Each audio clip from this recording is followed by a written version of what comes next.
A lone distress beacon flickers against the void. Then silence. In less than an hour, the entire population of Aurora Prime is wiped out by incomprehensible alien might. When Earth finally receives the transmission, it mobilizes every vessel in its arsenal. The year was 2479, 60 years after humanity's first interstellar colony missions. Aurora Prime, a temperate, Earth-like planet in the Epsilon Eridani system, had established itself as one of 15 Tier 1 human colonies, self-governing worlds, but tightly allied with Earth. The colony boasted advanced fusion-based agriculture, orbital solar farms, and a small defensive flotilla of 12 patrol frigates. On Earth, the United Earth Government, UEG, maintained a standing defense fleet of 10,000 warships, mostly focused on anti-piracy and scientific escort missions. The political climate was cautious. Colonists proposed expanding deeper into hegemonic space, while policymakers on Earth worried about spreading too thin. Governor Lucas Harper, a third-generation colonist, was deeply proud of Aurora's peaceful coexistence with its two native sentient species, the Ridani and the Nyalari. He oversaw civil administration and believed in diplomacy over militarization. The skies above Aurora Prime were bright, the floating cities bustling and connected by maglev transit. Colonists worked in research, trade, and co-governed with the Ridani, amphibious diplomats, and the Nyalari, telepathic farmers. Public sentiment echoed, "We've earned peace by sharing knowledge." Meanwhile, at Wolf 359, Captain Elena Reyes, commanding officer of the destroyer UES Meteor and second in command of the staging grounds, received her briefing from Admiral Marcus Lee on patrol rotations. Hardened by her family's loss in the Proxima War, she was disciplined but questioned UEG's reluctance to strengthen colony defenses. Behind closed doors, intelligence analysts detected uncharted signals on Aurora's security feed, but dismissed them as routine anomalies. On Earth, President Julia Song, a charismatic but cautious leader, balanced public desire to protect colonies against fears of provoking a larger conflict in unexplored space as Congress debated colonial budgets. One morning, Aurora's orbital sensors picked up 12 shadow vessels emerging from hyperspace at the system edge. They bore technologies neither human nor Ridani. Crystalline spires protruded from bioorganic hulls. The shadow vessels jammed Aurora's communications and bombarded its orbital defense platforms with searing purple beams. In under 3 minutes, 6 out of 12 patrol frigates were obliterated. Governor Harper ordered an immediate evacuation of high-value civilians and Ridani diplomats. He sent a quantum-encrypted distress message to Earth. Urgent, Aurora Prime under unprovoked assault. 12 ships unknown, colonial defense destroyed.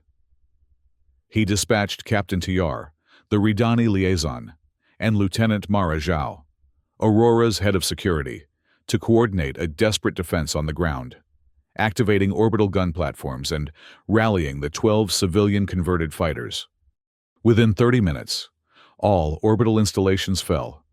Purple beams reduced surface cities to glassed craters. Governor Harper recorded a final communique. "This is Governor Lucas Harper. Tell Earth, tell every human world that Aurora Prime has been erased. We did nothing wrong except exist." Before his command center collapsed under a focused strike.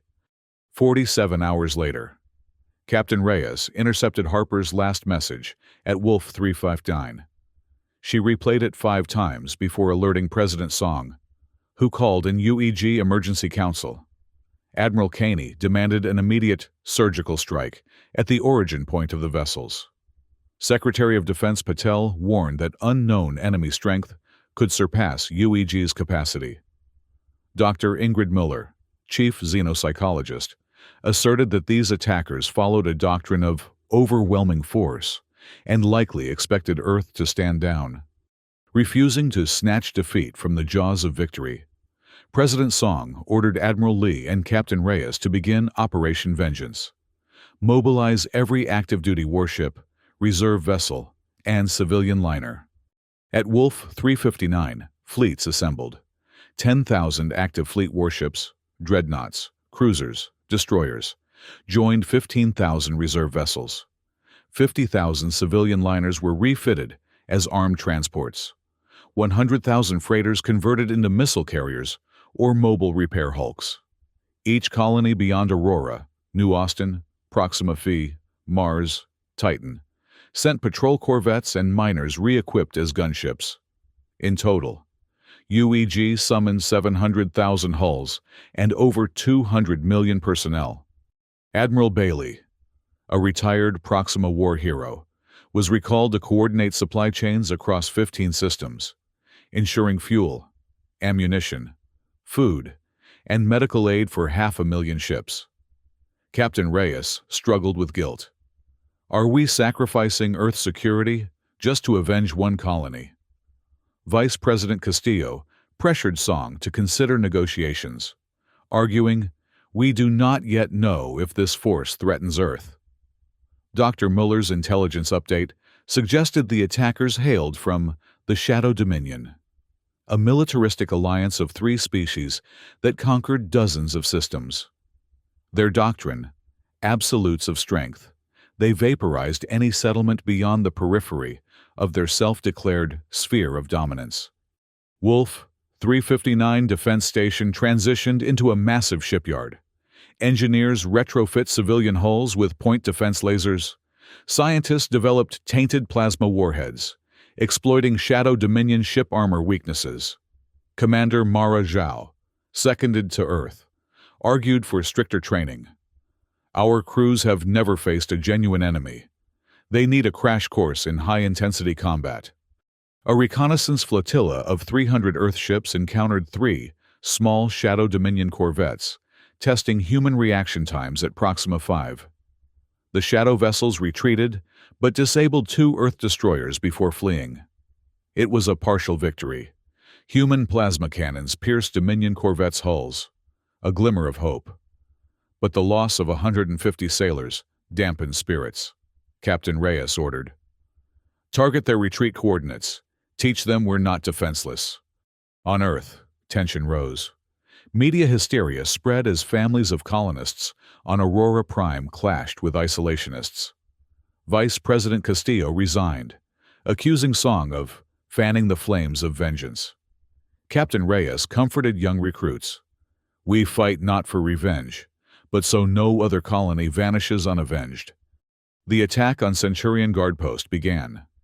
The objective was to neutralize the Shadow Dominion's forward listening post at Riel Century, 300 light-years from Aurora, a warren of 5 orbital platforms and 4 destroyers. If destroyed before the main fleet arrived, it would delay enemy warning signals.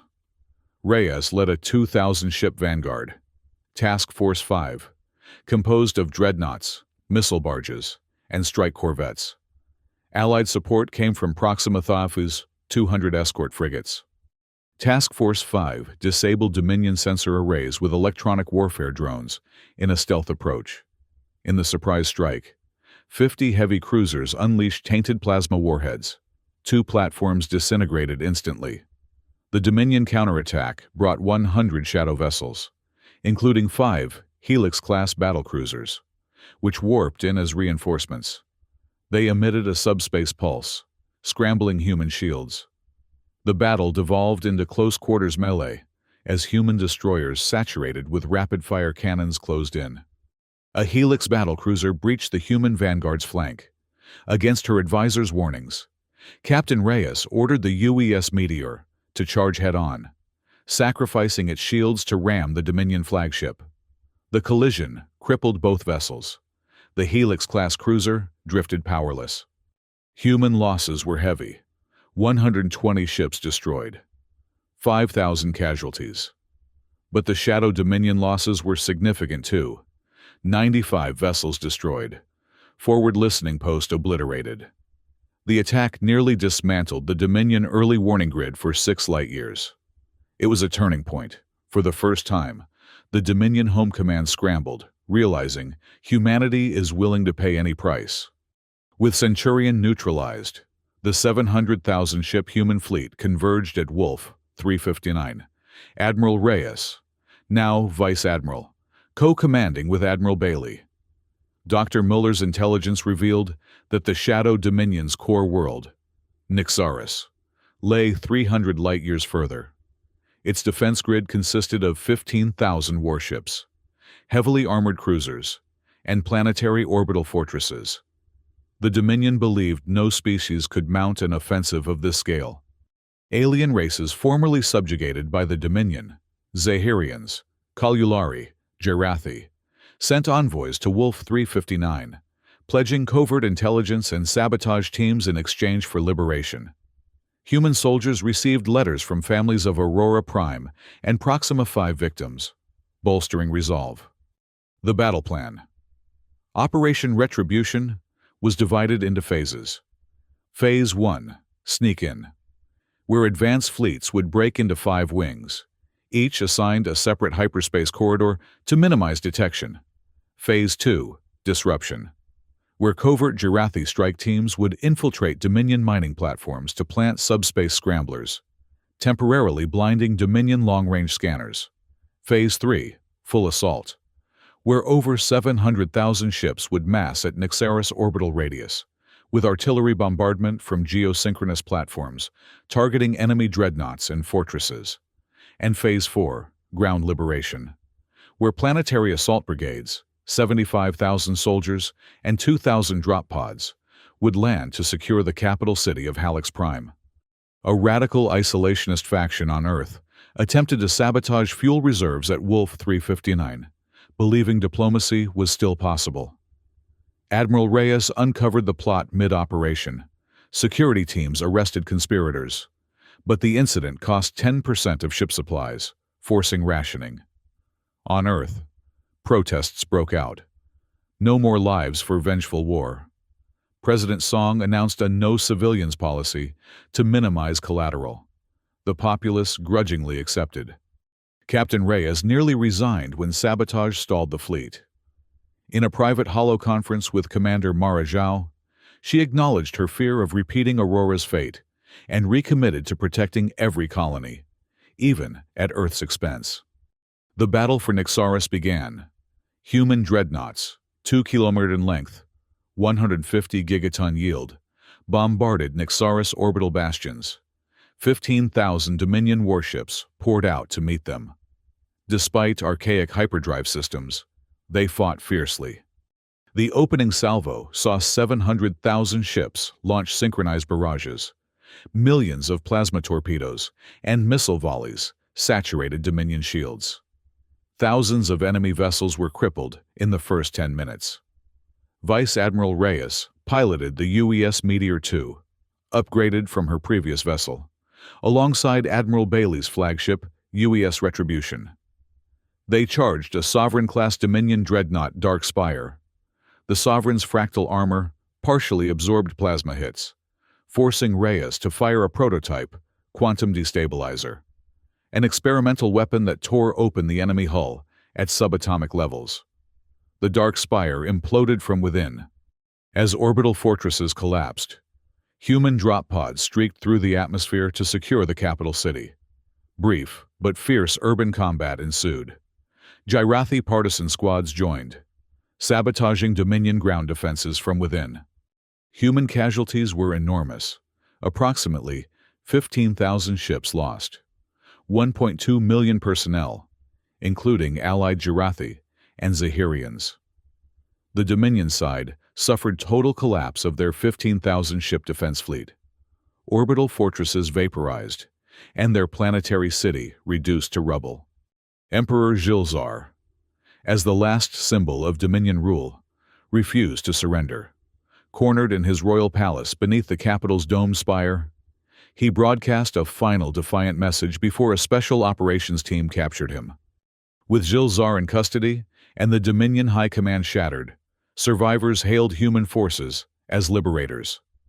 A hastily convened Nyxaris Council formed, composed of freed Jarathi, Zahirians, Kalulari, Riadani, and the new Dominion regent, a moderate Dominion admiral who surrendered. President Song addressed the galaxy via a holographic broadcast. "We came to avenge Aurora. We stay to ensure no one else suffers in silence. This is not conquest. It is guardianship." Plans were announced to station 50,000 human warships permanently across former Dominion space as protectorate squadrons, balanced by equal numbers of allied ships from freed species. Governor Lydia Kwan, appointed envoy from Earth, landed on Aurora Prime with relief forces. She uncovered that small Ridani enclaves had survived underground. Survivors reclaimed fertile valleys. Reconstruction began, funded jointly by Earth and allied worlds. Liam Harper, son of Governor Lucas Harper, born moments before his father's death, visited the site of his father's final transmission monument. He pledged to dedicate his life to ensuring Aurora's rebirth as a symbol of resilience. Captain Elena Reyes, promoted to Fleet Admiral, visited Aurora's rebuilt capital's memorial, now dedicated to all who died across 15 colonies. She knelt at J. Harper's tombstone, whispering, "We fought for you, Governor. We carry your legacy." President Julia Song, with the Dominion overthrown, returned to Earth a hero but brooding, aware that any peace forged by overwhelming force risked sowing seeds of future resentment. She ordered Dr. Muller to initiate the Interstellar Harmony Project to ensure genuine reconciliation. Dr. Ingrid Muller began designing a galactic exchange program to foster trust among species once ruled by fear. 1 year later, Aurora Prime had new floating agricultural rings. Ridani and Nyalari shared governance with human colonists. A joint cultural festival commemorated Unity Day on the anniversary of Aurora's fall. Wolf 359 now hosted a permanent Galactic Council convocation chamber. Representatives from Human Protectorate, Zahirian Commonwealth, Gyrathi Free Worlds, Kalyulari Trade Guild, and Ridani Accord. Yet, in an uncharted sector beyond former Dominion borders, sensors detected a small fleet of 50 vessels bearing a black insignia that resembled Dominion heraldry, but modified. One ship sent a burst of encrypted data. Shadow's children live on. Captain Elena Reyes stood on the observation deck of the UES Meteor, gazing at the blue-green orb of Aurora Prime below. The pristine beauty of the planet, with its swirling white clouds and azure oceans, belied the tensions brewing beneath the surface. As the commanding officer of one of Earth's premier destroyers and second in command of the Wolf 359 staging grounds, she had seen her share of political squabbles. But this particular dispute worried her. "Captain," a voice called from behind.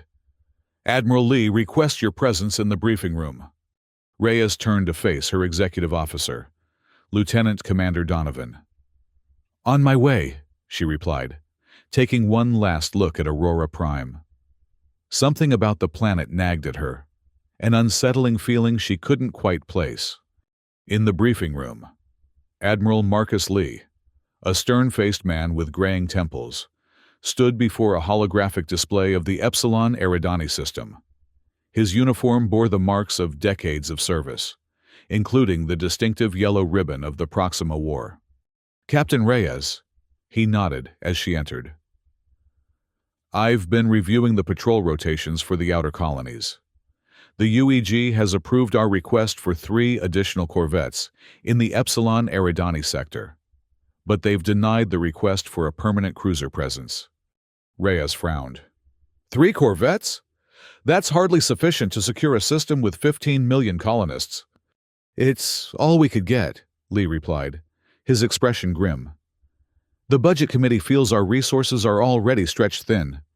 "And what happens if Aurora Prime faces a genuine threat?" Reyes asked, unable to hide her frustration.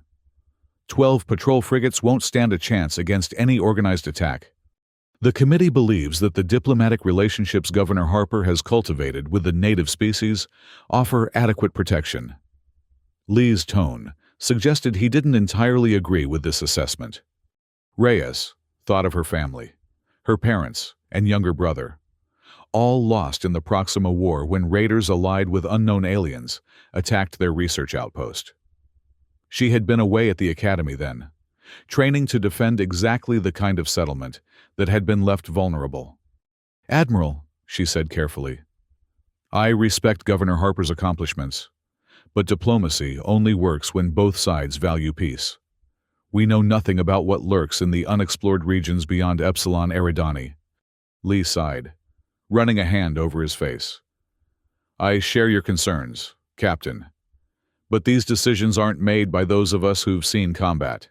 He paused, then added in a lower voice, "Between us, intelligence picked up some unusual signals near Aurora Prime last week. Nothing conclusive, but enough to raise eyebrows. And they dismissed it as background radiation from a passing comet." Lee's expression indicated he wasn't entirely convinced. "Keep your ship at readiness level 2. I've arranged for the Meteor to remain stationed at the L2 point above Aurora for the next month." "Yes, sir," Reyes replied, sensing the Admiral was telling her more than his words conveyed. As Reyes left the briefing room, she couldn't shake the sensation that they were all missing something critical. The UES Meteor was a formidable vessel, a Thunderbolt-class destroyer with a complement of 350 crew, armed with pulse cannons and Hydra missile arrays. But against an unknown threat, even the most powerful ship could be rendered helpless. She made her way to the communications hub and sent a personal message to her old academy friend, Lieutenant Mara Zhao, now serving as head of security on Aurora Prime. It was time to compare notes. On Aurora Prime, Governor Lucas Harper walked through the Harmony Gardens, a sprawling park that showcased both Earth flora and the native vegetation of his world. The afternoon sunlight filtered through the crystalline dome above, casting rainbow patterns on the path before him. At 58, Harper still maintained the vigor of a much younger man, his salt and pepper hair the only concession to age. "Governor," called a melodic voice from behind. Harper turned to see Captain Tiyar, the Ridani liaison officer, approaching. The amphibious diplomat moved with grace despite his aquatic physiology, the special moisture suit glistening in the sunlight. "Captain Tiyar," Harper greeted him warmly. "I didn't expect to see you until the council meeting tomorrow. The Ridani elders requested I speak with you privately," Tiyar said, his large, luminous eyes blinking slowly. "There is concern about the unusual activity at the edge of your system." Harper's smile faded. "What unusual activity?" "Our deep space observatories detected vessels passing through the outer belt 3 days ago. They did not match any known configuration, neither yours nor ours." "Why wasn't I informed immediately?" Harper asked, trying to keep his tone even. "The elders wished to verify the data before causing unnecessary alarm," Tiyar replied. "But there is more. The vessels appeared to be scanning your colonies, and then they vanished. Not departed. Vanished." Harper felt a chill run down his spine. "Cloaking technology?" "Perhaps," Tiyar conceded. "Or something we do not yet understand." "I'll alert Earth Defense Command," Harper said, already reaching for his comm unit. "And I want to meet with Lieutenant Zhao as soon as possible." "The elders believe caution is warranted, Governor," Tiyar said softly. "But they also counsel against panic. This could be nothing more than curious explorers." Harper nodded. But inwardly he wasn't convinced.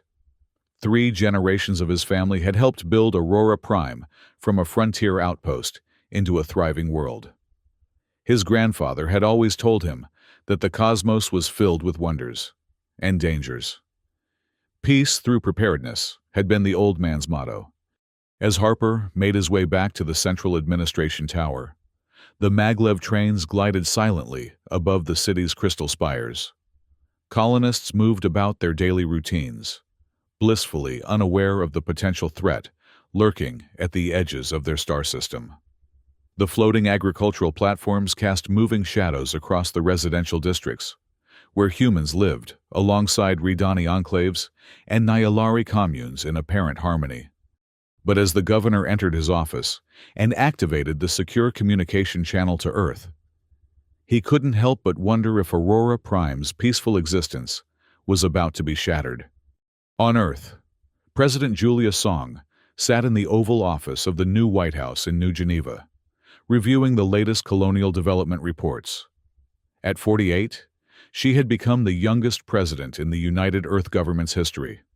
Her rise fueled by a reputation for cautious pragmatism and charismatic leadership. "Madam President," her aide announced, "the Secretary of Defense is here with his weekly security briefing." Song looked up. "Send him in." Secretary Patel entered, datapad in hand. "Madam President, we have a situation developing in the Epsilon Eridani system." "Aurora Prime?" Song asked, immediately alert. "Yes. Governor Harper reports unusual vessel activity at the system's edge. The Eridani have confirmed the sighting." "Recommendations?" "Admiral Lee has positioned the UES Meteor near Aurora as a precaution. But Fleet Command doesn't believe we have cause for a larger deployment yet. The Intelligence Division suggests this could be a previously unknown trading species testing our borders." Song rose from her desk and moved to the large window overlooking the Geneva Lake. "And if it's not traders?" "Then we have protocols in place," Patel assured her. "The Defense Fleet can dispatch a battle group within 12 hours if needed." 12 hours, Song murmured. "A lot can happen in 12 hours, Secretary." "We have 10,000 warships, Madam President, but they're spread across 15 systems. We can't concentrate our forces based on every anomalous reading." Song turned to face him. "No, but we can ensure our response capabilities aren't hindered by bureaucracy. Alert Admiral Lee. I want a status report every 6 hours, and I want the 5th Fleet on standby." "The 5th Fleet?" Patel looked surprised. "That's 20 dreadnoughts and their support vessels. Moving them from Jupiter would leave the inner system vulnerable." "I'm not moving them yet," Song clarified. "But I want them ready, and open a direct channel to Governor Harper. I'd like to hear his assessment firsthand." As Patel left to carry out her orders, Song returned to the window. Her administration had campaigned on a platform of colonial expansion and improved defenses. But the realities of governing had forced compromises. The isolationist faction in Congress, led by Vice President Castillo, consistently blocked increased military spending, arguing that Earth's resources should be focused inward. "We've spread ourselves too thin," Castillo had warned just yesterday. "Every new colony increases our vulnerability." Song had countered that humanity's destiny lay among the stars, not cowering on a single world. But as she stared at the clouds scudding across the Swiss sky, she wondered if Castillo might be right about one thing. Were they truly prepared for what lurked in the depths of space? The morning dawned clear and bright on Aurora Prime. In his residence adjacent to the Central Administration Tower, Governor Harper was awakened by an urgent message from the orbital defense platform. "Governor," the commander's voice was tense. "We've detected multiple hyperspace signatures at the system edge. 12 vessels of unknown configuration have just emerged. They're not responding to hails." Harper was instantly alert. "Alert status?" "We've gone to condition red. The patrol frigates are moving to intercept. But, sir, these ships are unlike anything we've seen. They appear to have some kind of crystalline structure embedded in their hulls." "Maintain distance and continue hailing," Harper ordered, already pulling on his uniform. "I'm on my way to the command center." By the time Harper reached the tower's command level, the situation had deteriorated drastically. Lieutenant Mara Zhao, her normally composed face tight with concern, met him at the elevator. "Governor, we've lost contact with 3 of our patrol frigates," she reported as they hurried down the corridor. "The unknown vessels fired without warning, some kind of energy weapon that cut straight through our shields." In the command center, a holographic display showed the tactical situation. 6 of Aurora's 12 patrol frigates were now represented by flashing red icons indicating critical damage or destruction. The unknown vessels, appearing as elongated teardrops with jagged crystalline spires protruding from their hulls, were advancing inexorably toward the inner system. "Get me Captain Reyes on the UES Meteor," Harper ordered. "We can't, sir," a communications officer replied. "All subspace channels are being jammed. We're limited to light-speed communications only." Harper stared at the display, his mind racing. "What about the ground-based defenses?" "Coming online now," Zhao answered. "But they weren't designed to repel a full-scale attack." Harper made his decision. "Lieutenant, begin immediate evacuation procedures for all major population centers. Priority for children, medical personnel, and key scientific staff. Captain TR." He turned to the Ridani liaison who had just entered. "Contact your elders. We'll need to coordinate." "What about defense?" Zhao asked. "We fight with what we have," Harper said grimly. "Activate all orbital gun platforms. Convert the civilian transport shuttles to fighters if you have to. And prepare a quantum-encrypted message to Earth."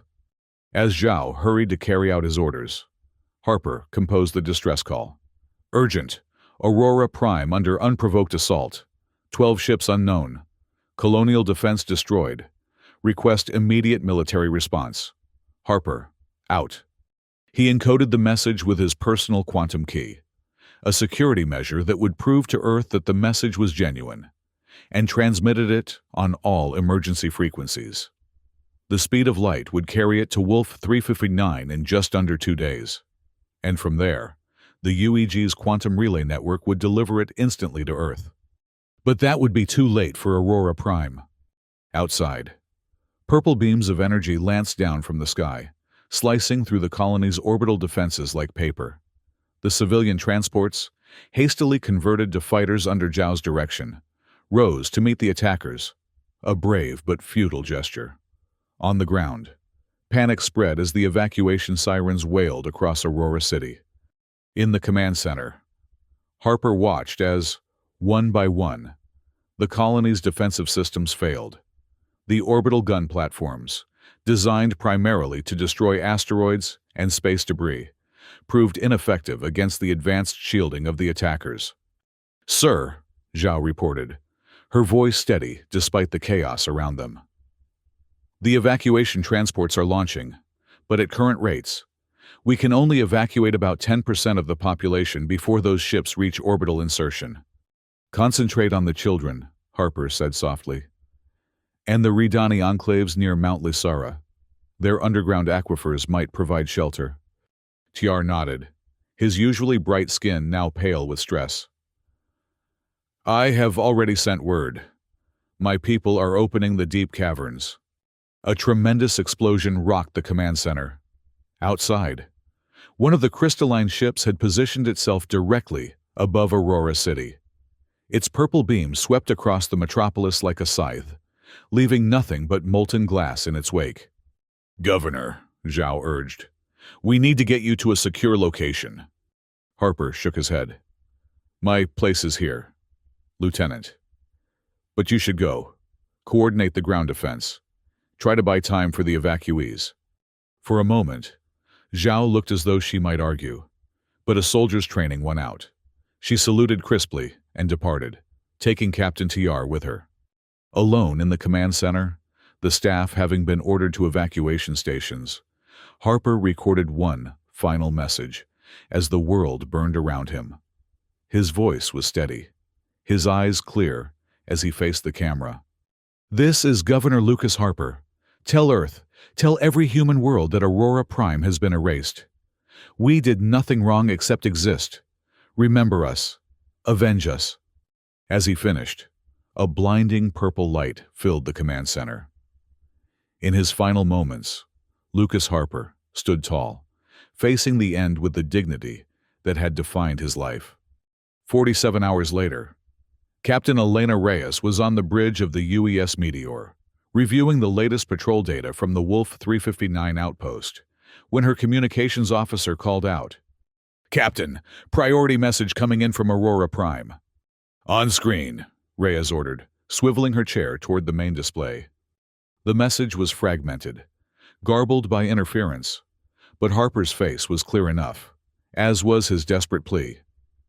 Reyes watched in stunned silence, ordering the message replayed 5 times before accepting what she was seeing. "Verify authenticity," she said finally, her voice barely above a whisper. "Quantum signature confirms. It's from Governor Harper's personal encoder," the officer replied. Reyes stood, her decision made. "Send this to Earth, maximum priority. Then contact Admiral Lee. The meteor is setting course for Aurora Prime immediately."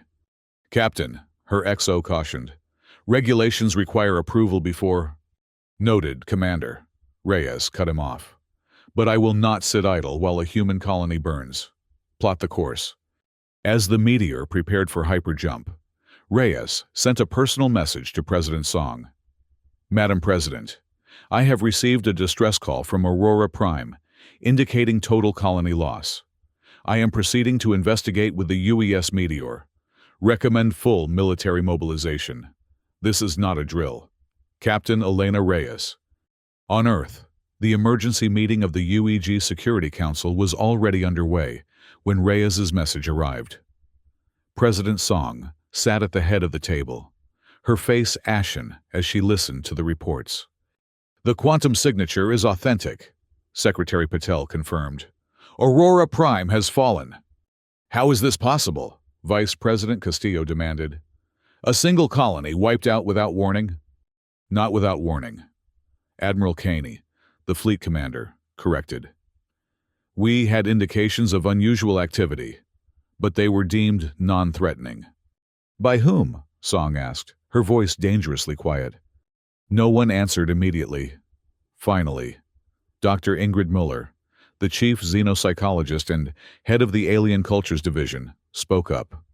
"Madam President, based on the limited data from Captain Reyes and the patrol logs from Aurora, I believe we're dealing with an entity known as the Shadow Dominion." "Explain," Song commanded. Muller activated a holographic display. "The Shadow Dominion is not a single species, but an alliance of 3, the Vorax, the Hish, and the Nyx. They control dozens of systems beyond the Perseus Arm, and they adhere to a philosophy they call the absolutes of strength. Essentially, they believe that power gives them the right to determine who lives and who dies." "And they decided Aurora Prime should die?" Castillo asked incredulously. "More likely," Muller continued. "They viewed Aurora as an incursion into what they consider their sphere of influence. The Dominion doesn't believe in borders or treaties, only in demonstrating overwhelming force to maintain their position." "Options," Song said, looking around the table. Admiral Caney leaned forward. "We should launch an immediate surgical strike at the origin point of those vessels. Show them Earth won't tolerate attacks on our colonies." "With what force?" Patel countered. "If these Shadow Dominion ships could obliterate Aurora's defenses in minutes, they could well outmatch our current fleet deployment." "We don't have enough information," Castillo argued. "We should establish contact, attempt diplomacy before risking—" "15 million people are dead," Song interrupted, her voice cold. "There will be no diplomacy with those responsible." She turned to Muller. "Doctor, in your assessment, what will the Dominion expect us to do?" "They'll expect us to retreat," Muller replied without hesitation. "To abandon our outer colonies and consolidate closer to Earth. That's what most species do when confronted with Dominion aggression. They're counting on us to snatch defeat from the jaws of victory, to give up before we've even begun to fight." A heavy silence fell over the room. Then Song spoke, her decision made. "Admiral Lee, Captain Reyes, you will initiate Operation Vengeance. I want every active-duty warship, every reserve vessel, every civilian liner that can be converted, all of it mobilized. We're going to show this Shadow Dominion what happens when you attack a human world." "Madam President," Castillo protested, "that would leave Earth vulnerable." "Earth is already vulnerable," Song cut him off. If we don't respond with overwhelming force, we're inviting attacks on every human settlement. No, Vice President, we will not cower. We will not negotiate. We will show the galaxy that humanity stands united, and that an attack on one colony is an attack on us all. The assembly at Wolf 359 was unprecedented in human history. Over the next 2 weeks, ships poured in from every corner of human space. 10,000 active fleet warships, sleek dreadnoughts, nimble cruisers, and versatile destroyers, joined by 15,000 reserve vessels that had been mothballed after the Proxima War. 50,000 civilian liners were hastily refitted as armed transports. Their passenger compartments converted to carry troops and supplies. 100,000 freighters were transformed into missile carriers or mobile repair hulks, their cargo bays packed with ammunition and spare parts. Each colony beyond Aurora sent what they could. New Austin contributed its patrol corvettes. Proxima 5 dispatched mining vessels re-equipped as gunships. Mars and Titan sent their industrial platforms, now bristling with weaponry. In total, the UEG summoned 700,000 hulls and over 200 million personnel, the largest fleet ever assembled by any species in known space. Admiral Bailey, the legendary hero of the Proxima War, was recalled from retirement to coordinate this massive undertaking. At 72, his body was failing, but his mind remained as sharp as ever.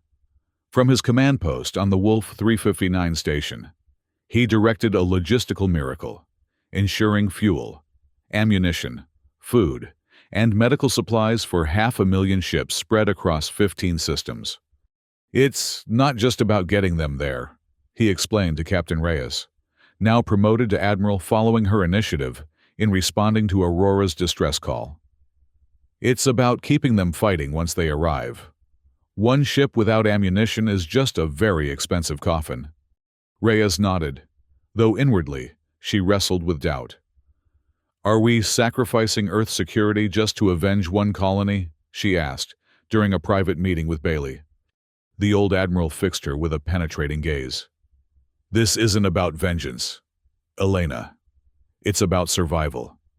If we don't respond to this attack with overwhelming force, we're signaling to every hostile power in the galaxy that humans are easy prey." On Earth, the political situation deteriorated. Vice President Castillo, unable to sway Song from her course, resigned in protest, accusing the president of fanning the flames of vengeance rather than pursuing peaceful solutions. Media coverage was constant and hysterical. Families of colonists from Aurora Prime clashed in the streets, with isolationists who argued that Earth should pull back, consolidate its defenses, and avoid further conflict. Security forces were deployed in major cities to maintain order. At Wolf 359, Dr. Mueller provided a crucial intelligence update based on analysis of recovered debris from Aurora Prime. "The attackers definitely originate from the Shadow Dominion," she confirmed. "Their ships utilize a biocrystalline technology that our standard weapons can damage, but not easily penetrate. This led to a crash research program. Engineers worked around the clock to retrofit civilian hulls with point defense lasers calibrated to the specific frequency that affected Dominion crystal structures. Scientists developed tainted plasma warheads designed to exploit weaknesses in the enemy armor." Commander Mara Zhao, one of the few survivors from Aurora Prime who had escaped on the last transport before the colony fell, was seconded to Earth to assist with training. "Our crews have never faced a genuine enemy," she warned the assembled fleet commanders. "They need a crash course in high-intensity combat. The Dominion won't fight by our rules. They'll aim to destroy us in the most efficient way possible." The first test of human readiness came sooner than expected. A reconnaissance flotilla of 300 Earthships encountered 3 small Shadow Dominion corvettes near Proxima 5.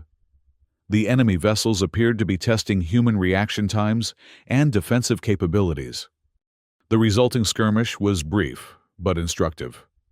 The Shadow vessels retreated after disabling 2 Earth destroyers, but not before human plasma cannons had proven effective against the Dominion hulls. 150 sailors died in the engagement, but humanity had learned valuable lessons about Dominion tactics and vulnerabilities. "Target their retreat coordinates," Reyes ordered as the enemy ships fled. "Teach them we're not defenseless." Throughout this period of preparation, Captain Reyes found herself increasingly in the public eye. As one of the first to respond to Aurora's distress call, and now a key architect of the coming offensive, she became a symbol of Earth's resolve. She used this platform to comfort young recruits, nervous about the impending conflict. "We fight not for revenge," she told a group of newly commissioned officers. "But so no other colony vanishes unavenged. Every human world deserves to know that Earth stands with them, no matter the distance or the danger." The attack on the Centurion Guard post marked the first major offensive of the war. Intelligence had identified Riel Century, a system 300 light-years from Aurora, as a crucial forward listening post for the Shadow Dominion. The facility consisted of 5 orbital platforms and 4 destroyers, positioned to monitor human space. If destroyed before the main Dominion fleet could respond, it would significantly delay enemy warning signals and provide the human armada with a crucial advantage. Admiral Reyes was given command of the Vanguard, a 2,000-ship task force composed of Earth's most powerful dreadnoughts, specialized missile barges, and rapid-strike corvettes.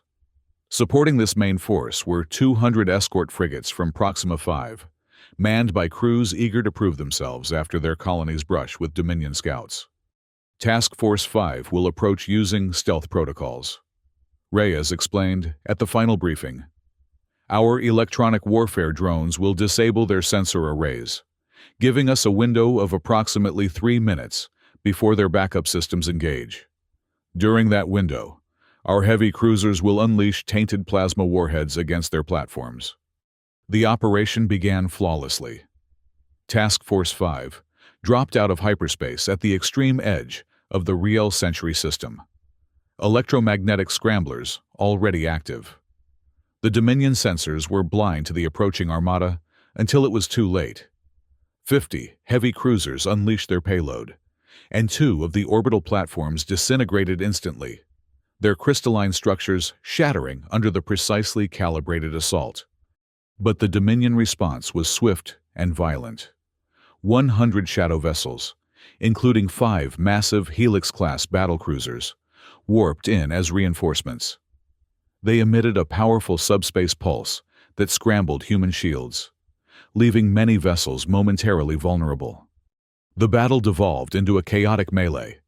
Human destroyers, their hulls saturated with rapid-fire cannons, closed to point-blank range, pouring fire into the larger Dominion vessels. Corvettes darted between the enemy formations, launching precision strikes against vulnerable nodes in the crystalline structures. The tide seemed to be turning when a Helix battlecruiser broke through the human Vanguard's flank, its weapons carving through 3 Earth dreadnoughts in quick succession. The massive vessel was on a direct course for the human command ship, the UES Constellation, where Admiral Lee coordinated the battle. Without hesitation, Reyes made her decision. Against her tactical officer's desperate warnings, she ordered the UES Meteor to charge head-on at the Dominion flagship, diverting all power from shields to engines. The collision was devastating. The Meteor's reinforced prow smashed into the crystalline spires of the Helix cruiser, shattering its main weapons array. Both vessels were crippled by the impact, drifting powerless in the void. As emergency systems activated aboard the Meteor, Reyes watched through a cracked view screen as the rest of Task Force 5 pressed the advantage, overwhelming the remaining Dominion vessels. The cost was high, 120 human ships destroyed, with over 5,000 casualties. But the victory was decisive. 95 enemy vessels were destroyed, and the forward listening post was obliterated, dismantling the Dominion's early warning network for 6 light-years in all directions. More significant than the tactical advantage was the psychological impact. Intercepted Dominion communications revealed confusion and alarm at the highest levels of their command structure. For the first time, they realized that humanity was willing to pay any price to defend its territory. As the damaged UES Meteor limped back to Wolf 359 for repairs, Admiral Reyes received word of her promotion to Vice Admiral and her new assignment, co-commander of the full 700,000-ship human fleet alongside Admiral Bailey. The stage was set for the main offensive. With the Centurion listening post neutralized, the massive human armada converged at Wolf 359. The station, once a modest outpost, had been transformed into a colossal shipyard and command center. Ships of every size and description filled the space around it, their running lights creating constellations of human defiance. Dr. Muller's intelligence team had pinpointed the location of the Shadow Dominion's core world, Nyxaris, 300 light-years beyond Riel Century. According to their analysis, the planet was protected by approximately 15,000 warships, a network of heavily armored cruisers, and planetary orbital fortresses that could withstand conventional bombardment. The Dominion leadership, secure in their perceived superiority, believed no species could mount an offensive of sufficient scale to threaten their homeworld. They were about to be proven catastrophically wrong. As preparations for the final assault continued, an unexpected development provided additional leverage. Representatives from alien races formerly subjugated by the Dominion, the aquatic Zaharians, the insectoid Kalulari, and the crystalline Jarathi, arrived at Wolf 359, offering covert intelligence and sabotage assistance in exchange for liberation. "The Dominion has ruled through fear for centuries," explained the Jarathi emissary, a being composed of shimmering crystal facets, not unlike those used in Dominion ship construction. "But their empire is built on the backs of those they've conquered. Give us the opportunity, and we will help tear it down from within." Morale among the human forces soared as these alliances formed. Soldiers and sailors received letters and messages from the families of Aurora Prime victims and survivors of the Proxima 5 skirmish, bolstering their resolve. What had begun as a mission of vengeance was transforming into something larger, a crusade to free not just humanity, but all species from the shadow of Dominion tyranny. The battle plan, dubbed Operation Retribution, was divided into 4 phases. In Phase 1, Sneak In, the advanced fleets would break into 5 separate wings, each assigned a different hyperspace corridor to minimize detection. Phase 2, Disruption, would see covert Jarathi strike teams infiltrating Dominion mining platforms to plant subspace scramblers, temporarily blinding their long-range scanners. During Phase 3, Full Assault, over 700,000 ships would mass at Nyxaris orbital radius, with artillery bombardment from geosynchronous platforms targeting enemy dreadnoughts and fortresses. Finally, Phase 4, Ground Liberation, would deploy planetary assault brigades, 75,000 soldiers and 2,000 drop pods, to secure the capital city of Halix Prime. As the day of deployment approached, a crisis threatened to derail the entire operation. A radical isolationist faction on Earth, believing that diplomacy was still possible and that the massive military buildup was provoking an unnecessary war, attempted to sabotage the fuel reserves at Wolf 359. Admiral Reyes, acting on intelligence from Zhao's security team, uncovered the plot before it could be fully executed. The conspirators were arrested, but not before they had managed to destroy a significant portion of the fuel stockpile, forcing a 10% reduction in the fleet's operational capacity. On Earth, protests erupted across major cities. "No more lives for vengeful war" became the rallying cry of those who feared the conflict would spiral out of control, eventually threatening Earth itself. President Song, addressing these concerns in a global broadcast, announced a no-civilians policy for the offensive, promising that human forces would target only military installations and would spare Dominion non-combatants wherever possible. This assurance, combined with the revelation of the Dominion's brutal treatment of subjugated races, was enough to secure grudging public support for the operation. For Admiral Reyes, the sabotage incident nearly proved too much. In a moment of doubt, she considered resigning her commission, questioning whether humanity was united enough to face such a formidable enemy. It was Commander Zhao who convinced her to stay the course. "I was there when Aurora fell," Zhao reminded her during a private holoconference. "I saw what these creatures did to innocent people who had never threatened them. If we falter now, we're inviting them to do the same to every human world." Reyes nodded, acknowledging her fear of repeating Aurora's fate. "You're right," she said finally. "We protect every colony, even at Earth's expense if necessary." With renewed determination, the human fleet departed Wolf 359 in 5 massive formations, each taking a separate route to Nyxaris to avoid detection. The journey would take 2 weeks, during which time the Gyrathi saboteurs would work to disable the Dominion's early warning systems. When the Armada finally arrived at Nyxaris, the sight was awe-inspiring.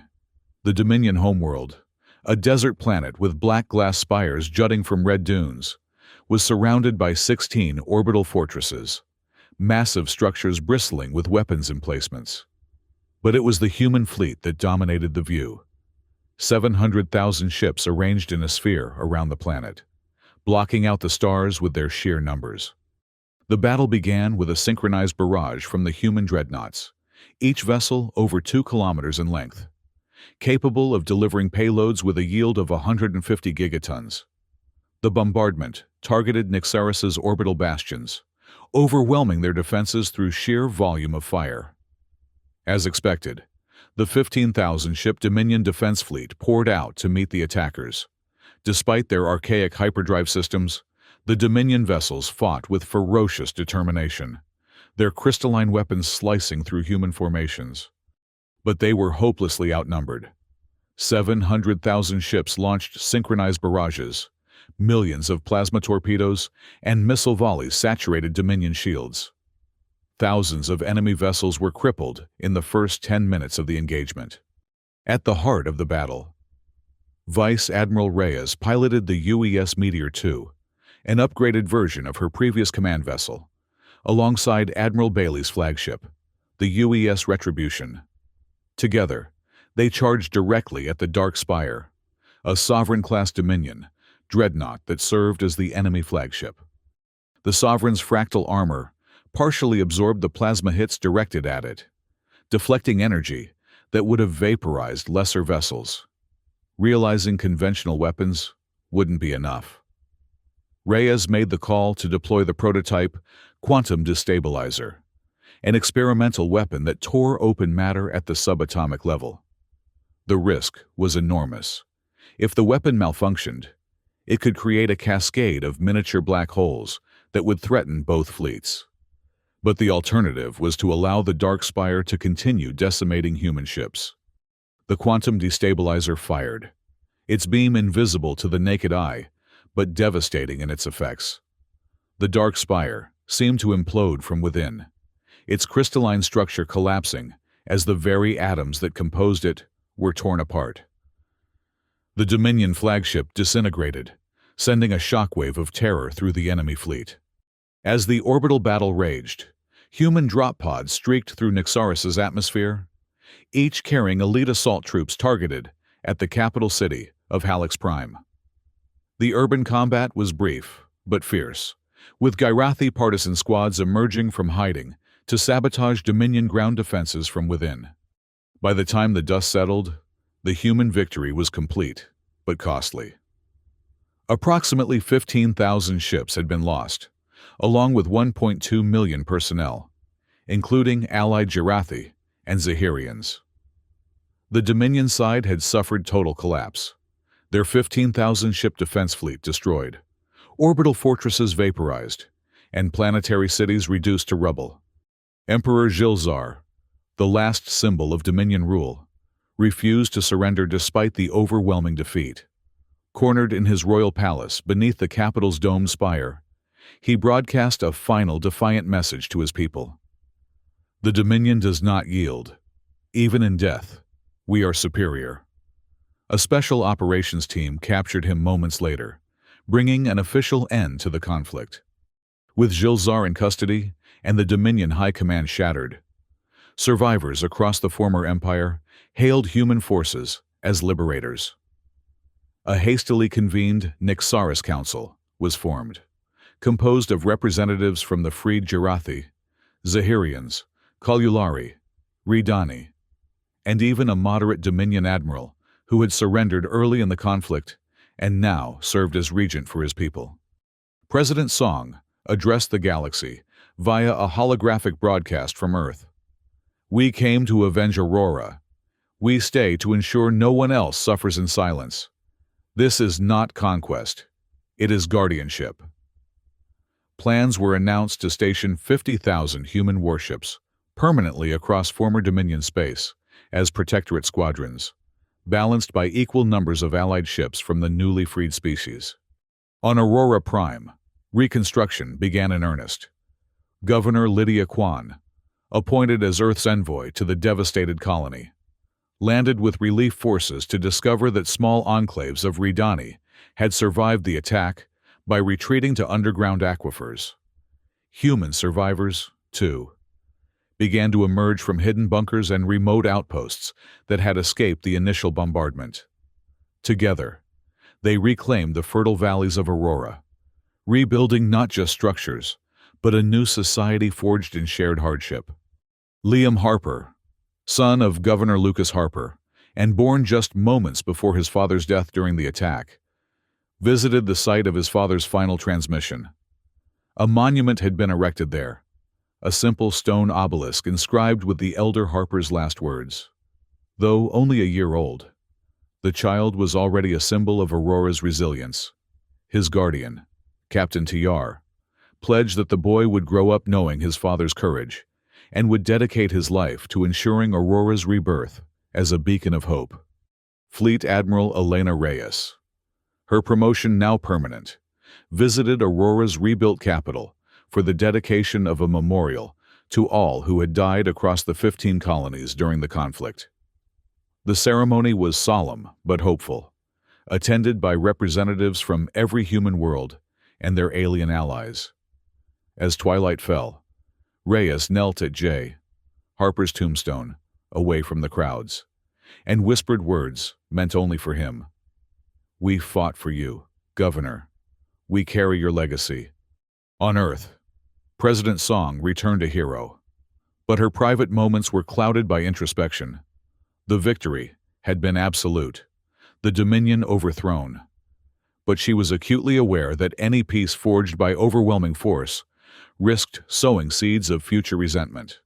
Determined to avoid this pitfall, she ordered Dr. Muller to initiate the Interstellar Harmony Project, an ambitious program aimed at fostering genuine reconciliation among all species affected by the conflict. Dr. Muller embraced the challenge, designing a galactic exchange program that would bring together young people from human colonies, liberated worlds, and even former Dominion territories. True peace, she argued, comes not from fear of reprisal, but from mutual understanding and respect. 1 year after Aurora's fall, the colony had been transformed. New floating agricultural rings orbited the planet, harvesting energy from the sun and providing food for the returning population. The Ridani and Nyalari now shared governance with human colonists, creating a truly integrated society. A joint cultural festival commemorated Unity Day on the anniversary of the attack, turning a day of tragedy into a celebration of resilience and cooperation. Wolf 359, once a military staging ground, now hosted a permanent Galactic Council convocation chamber. Representatives from the Human Protectorate, Zahirian Commonwealth, Jarathi Free Worlds, Kalulari Trade Guild, and Ridani Accord gathered regularly to address mutual concerns and opportunities. The former enemies had become allies, united by their shared experience of Dominion oppression and liberation. Yet, in an uncharted sector beyond the borders of the former Dominion Empire, Sensors detected a small fleet of 50 vessels bearing a black insignia that resembled Dominion heraldry, but modified with new elements. One ship transmitted a burst of encrypted data before disappearing into hyperspace. Shadow's children live on. The message was intercepted by a routine patrol and forwarded to Fleet Admiral Reyes. She studied it for a long moment before filing it under Priority Watch status. Humanity had learned the hard way that vigilance was the price of security. If these, Shadow's children, represented a genuine threat, the unified species of the former Dominion territories would be ready. But that was a challenge for another day.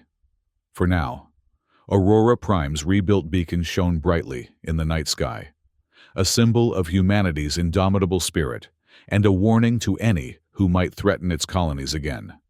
Earth remembers, Earth responds, and Earth, when provoked, would send not just a fleet, but 700,000 warships to ensure justice was served. The end.